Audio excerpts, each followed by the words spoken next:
Hello everyone, आप सभी को मेरा नमस्कार। मैं वरुण जोशी कैफ़े इंग्लिश में आप लोगों का स्वागत करता हूं।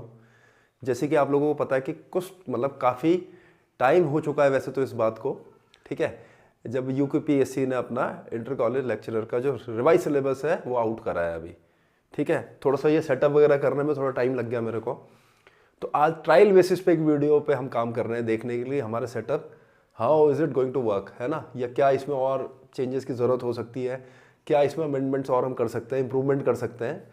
तो फिलहाल आज का जो वीडियो है काफ़ी टाइम बाद मैं बना रहा हूँ। मैंने लास्ट टाइम आपको बोला भी था कि कोशिश यही रहेगी कि अगली जो वीडियो हमारी डिजिटल बोर्ड में बने। तो आज जो है सिर्फ I have come here to discuss the syllabus which has been mentioned, ठीक है। तो आपको पता है कि इंग्लिश पे मैं फोकस रखूंगा मैं, तो इंग्लिश के जो सिलेबस है उसको डिस्कस कर लेते हैं थोड़ा सा, ठीक है। चलिए देखो, तो सबसे पहले क्या है, दो पेपर है इसमें आपके। सबसे पहले क्या है, unit 1 application of rules of English grammar की हम बात कर रहे हैं यहाँ पे, ठीक है। तो मुझे जितना आइडिया नहीं है पर मेरे हिसाब से शायद पहले इसमें स्क्रीनिंग होती थी 150 नंबर की। इस बार क्या है, जो भी सब्जेक्ट इसमें मेंशन्ड है उस पर 150 नंबर के ऑब्जेक्टिव पेपर है, दो पेपर होंगे, ठीक है। तो पहला जो सेगमेंट है हमारा उसमें 150 नंबर की क्या है, इंग्लिश ग्रामर है, ठीक है। पहला क्या है, uses of tenses and conditional sentences. ये मैंने पुराने जो हमारे वीडियोस हैं उसमें मैंने बताया व्हाइट बोर्ड के थ्रू। ये सारी चीजें I am going to repeat all those things again, है ना। और मैं अब क्या है कि आपको क्वेश्चंस भी प्रोवाइड करूंगा अब उसी हिसाब से, ठीक है ना। व्हाइट बोर्ड पे क्या था कि चीज़ें थोड़ा सा लेंथी होती थी, पहले लिखो मिटाओ फिर लाइव सेशन आना है, उसमें पॉसिबल नहीं होता था। अब क्या है कि थोड़ा एडवांसमेंट है जो टेक्नोलॉजी का, तो हमारे लिए बहुत कन्वीनियंट रहेगा, मतलब मेरे लिए ना। तो वो चीज़ें मैं दोबारा रिपीट करूंगा, उसमें बेस्ड क्वेश्चंस मैं आप लोगों को रेगुलर बेसिस पे करवाऊंगा। देखो, तो uses of tenses and conditional sentences है इसमें, ठीक है। सब्जेक्ट और एग्रीमेंट है, ये भी पढ़ा रखा है। Transformation of sentences, transformation of sentences में जो है आपका क्या आ जाएगा कि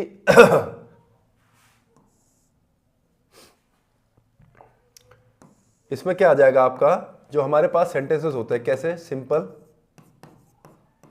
कॉम्प्लेक्स और कंपाउंड, ठीक है। ठीक है, तो देखिए अब सिंपल, कॉम्प्लेक्स और कंपाउंड जो सेंटेंसेस है आपके उसके बारे में हम लोग बात करेंगे इसमें, ठीक है। ट्रांसफॉर्मेशन ऑफ सेंटेंस वो आ जाएगा।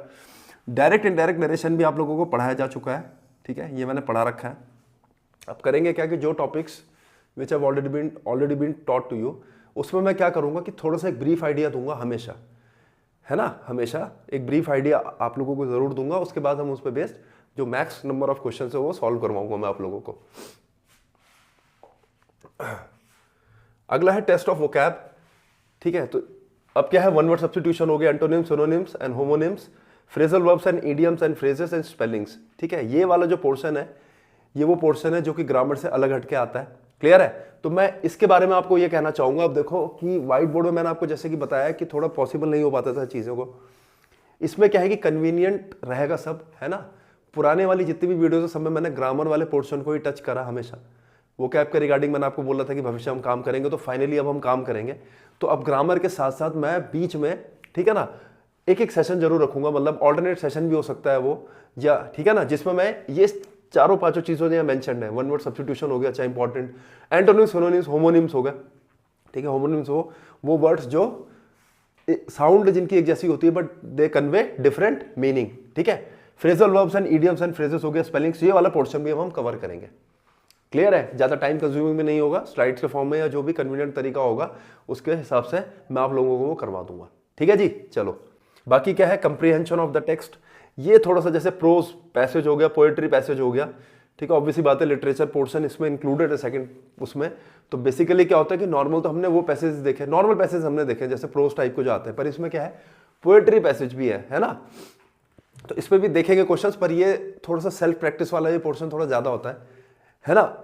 पैसेज वगैरह जो हो गया आपका, जितनी अच्छी आपकी रीडिंग हैबिट होगी उतना इजीली आप क्वेश्चन को सॉल्व कर पाओगे, ठीक है। Test of writing skills, parts of speech and figures of speech with their usage in sentences. Parts of speech जो ये topic, it covers entire grammar, clear है। नाउन हो गया, प्रोनाउन हो गया, एडजेक्टिव हो गया, एडवर्ब हो गया, ये सब कवर करता है पार्ट्स ऑफ स्पीच। अभी ऊपर जो हमारे पास सिलेबस मेंशन था कि टेंसेस है, कंडीशनल सेंटेंसेस है, और आपका क्या था उसमें, और सब्जेक्ट एग्रीमेंट। इसका मतलब ये नहीं कि ग्रामर में सिर्फ ये चीजें पढ़नी है, parts of speech includes everything, है ना। उसके बाद क्या है, figures of speech. Figures of speech वजह से हिडन एलिमेंट जो हो, है ना, क्या टोन है या कोई सेंटेंस है वो क्या, जैसे मेटाफर है, सिमिली है, हाइपरबोल है, एलिट्रेशन है, ये सारी चीजें मैं आप लोगों को बताऊंगा। क्लियर है, ठीक है। दूसरा क्या है, technical aspects of letter and report writing. Letter और रिपोर्ट राइटिंग में जो टेक्निकल एस्पेक्ट होगा उसके बारे में हम बात करेंगे। जैसे इंट्रोडक्शन होता है, मतलब जैसे इसमें कहते हैं कि जैसे लेटर है, शुड बी कंसाइज, एब्सोल्यूट होना चाहिए, है ना, मीनिंग उसकी प्रॉपर होनी चाहिए। तो क्या क्या टेक्निकल एस्पेक्ट जो है लेटर और रिपोर्ट राइटिंग से जुड़े हुए, ये इसके लिए क्या है कि इसके लिए रेगुलर सेशन चलाने की जरूरत नहीं, पर एक स्पेशल सेशन या मैराथन क्लास में मैं इनको निपटाऊंगा, वो हम वीकेंड पे कंडक्ट करेंगे। ठीक है, वीकेंड पे कंडक्ट करेंगे और उसमें क्या है, मैराथन क्लास के थ्रू मैं आप लोगों को टेक्निकल एस्पेक्ट जो भी है, लेटर रिपोर्ट राइटिंग हो गया, ये सब मैं आपको बताऊंगा।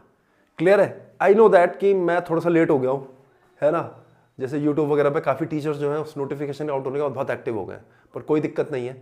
क्लियर है, मैं रेगुलर बेसिस पे आप लोगों के सेशन वो कंडक्ट करूंगा। मैं देखूंगा इस वीडियो के बाद कि क्या परफॉर्मेंस है और क्या क्या इंप्रूवमेंट्स की ज़रूरत है हमें। क्लियर है, और उसके बाद से जो है कंटिन्यूटी में और रेगुलर सेशन के थ्रू इन्फॉर्मेशन जो है आप लोगों तक पहुँचाई जाएगी। इसके बाद सेकंड वाले पोर्शन की अगर बात करें, पेपर सेकंड की, तो an acquaintance with literary forms, terms and movements. ठीक है, जैसे प्री रेफेलाइट मूवमेंट थी और इसके अलावा बहुत सारी मूवमेंट्स हैं हमारे पास, ठीक है ना, उनके बारे में हम बात करेंगे। ठीक है, रेनेसा भी हो गया है। An acquaintance with literary forms, terms and movements, renaissance आ गया, जैसे metaphysical poetry, gothic novel, pre Raphaelites, post modernism, ठीक है, एग्जिस्टेंशियलिज्म, डीकंस्ट्रक्शन एंड इंटरटेक्सचुअलिटी। ठीक है, ये सारी चीज़ें मैं आप लोगों को बताऊंगा। बेलार्ड, सोनेट जो हो गया, एलिजी, ऑड, मीटर, ठीक है, heroic couplet, catharsis, hamartia, aside, chronicle play and travelogue. अब जैसे कैथारसिस हो गया, हेमर्शिया हो गया, ये एरिस्टोटल द्वारा कॉइन टर्म्स है। क्लियर है, इनके बारे में मैं आप लोगों को बताऊंगा। ठीक है, बैलेट, सोनेट में क्या फ़र्क होता है, ठीक है, एलिजी हो गया, ऑड, मीटर, पोएट्री, कुछ सर्टेन राइटर्स है जिनका नाम यहाँ पे मेंशन्ड है। क्लियर है, ये जो सिलेबस है पॉलिटेक्निक लेक्चर के सिलेबस से थोड़ा अलग हटके, पॉलिटेक्निक लेक्चर का जो सिलेबस है उसकी क्लासेस मैं ले भी रहा था ऑनलाइन किसी दूसरे प्लेटफॉर्म में कहीं और। क्लियर है, बट अभी क्या है कि उसका कुछ पता नहीं है, डब्बा गोल है अभी उसका, उस एग्जाम के रिगार्डिंग कुछ भी फर्दर नोटिफिकेशन ना रिलीज है, ना कोई इन्फॉर्मेशन भी नहीं पता, तो थोड़ा लिमिटेड है। क्लियर है, जैसे विलियम वर्ड्सवर्थ हो गया, इनके बारे में, इनकी लाइफ के बारे में हम लोग पढ़ेंगे और इनसे जुड़े हुए जो इनके वर्क्स होंगे, लिटरेरी वर्क्स, जॉन कीट्स, ठीक है, टेनिसन हो गया, Matthew Arnold, TS. Eliot, W.B. Yeats, Stephen Spender, Robert Frost. तो ये कुछ अलग राइटर्स भी हम लोगों को जो यहाँ पे कवर करने हैं। ठीक है, Sarojini Naidu, A K. Ramanujan, Kamala Das, essay. Francis Bacon, Charles Lamb, William Hazlitt, Bertrand Russell, A G. Gardiner, M K. Gandhi, Khushwant Singh and A P J. Abdul Kalam. तो क्या है अब इसमें देखो, वैसे तो सिलेबस काफ़ी है ये, ठीक है, कि ड्रामा में भी जैसे विलियम शेक्सपियर हो गए, Bernard Shaw, Harold Pinter, Girish Karnad, R Tagore, Vijay Tendulkar, Mahesh Dattani. Short story, O Henry, Guy de Maupassant, Ernest Hemingway, Shashi Deshpande, Ruskin Bond and Arundhati Roy. तो अभी क्या है, देखो बेसिकली क्या है कि अब क्योंकि यहाँ पे जो हमारा लिटरेचर वाला पोर्शन भी है, मैं आपको बताऊंगा कि लिटरेचर वाला पोर्शन भी जो है इस पर भी मेरा फोकस रहेगा। इस पर बेस्ड कुछ इंपॉर्टेंट नोट्स जो है हर एक राइटर से भी बेस्ड, वो मैं आप लोगों को बताऊंगा। उससे पहले कि हम थोड़ा ग्रामर का सेशन पहले शुरू करेंगे, जैसे कि मैंने बोला है आपको, काफ़ी टाइम बाद वापसी हुई है, तो इस सिस्टम को एक्लेमेटाइज भी होना है, थोड़ा यूज़ करना भी सीखना है। ठीक है, धीरे धीरे आगे बढ़ेंगे और फिर जो राइटर्स हैं, ठीक है, इन पे बेस्ड जो इंपॉर्टेंट इनके जो लिटरेरी वर्क्स हैं उनके बारे में हम पढ़ेंगे। ठीक है, पोएम्स की कुछ इंपॉर्टेंट लाइन्स हैं, है ना, आता है सवाल इस पे बेस्ड, इंपॉर्टेंट कैरेक्टर्स हैं उनके बारे में हम डिस्कस करेंगे। क्लियर है, अगर सब सही चला, एक कंटिन्यूटी मेंटेन हो गई, तो आई अश्योर यू कि एक सेशन फिर शाम का ग्रामर बेस्ड होगा, ग्रामर ओरिएंटेड होगा, और उसके बाद एक सेशन थोड़ा गैप के बाद उसी टाइम पे, मतलब एक दिन में 2 सेशन लेने की मैं पूरी कोशिश करूंगा। क्लियर है, लाइव आया तो बहुत बढ़िया है, अदरवाइज मैं क्या है, नहीं तो रिकॉर्डेड लेक्चर्स आप लोगों को प्रोवाइड करूंगा। क्लियर है, तो चलिए, ठीक है, अभी फिलहाल मैं अपने यहीं पे इस सेशन को, सेशन तो क्या बोलेंगे, इस वीडियो को कंक्लूड करता हूं। तो हम जल्दी मिलेंगे ग्रामर के टॉपिक्स के साथ। उसके बाद जैसे कंटिन्यूटी और फ्लो मेंटेन हो जाएगा, तो उसके बाद आई अश्योर यू कि जितने भी यहाँ पे ये राइटर्स जो मेंशन्ड है, ठीक है, इन पे बेस्ड जो इंपॉर्टेंट वर्क्स हैं, वो सारी इन्फॉर्मेशन मैं आप लोगों को प्रोवाइड करूँगा। तब तक हमारे चैनल से आप जुड़े रहिए, और लोग जो है प्रिपेयर कर रहे हैं उनसे भी सब्सक्राइब जरूर करवाइएगा। धन्यवाद, मिलते हैं जल्दी।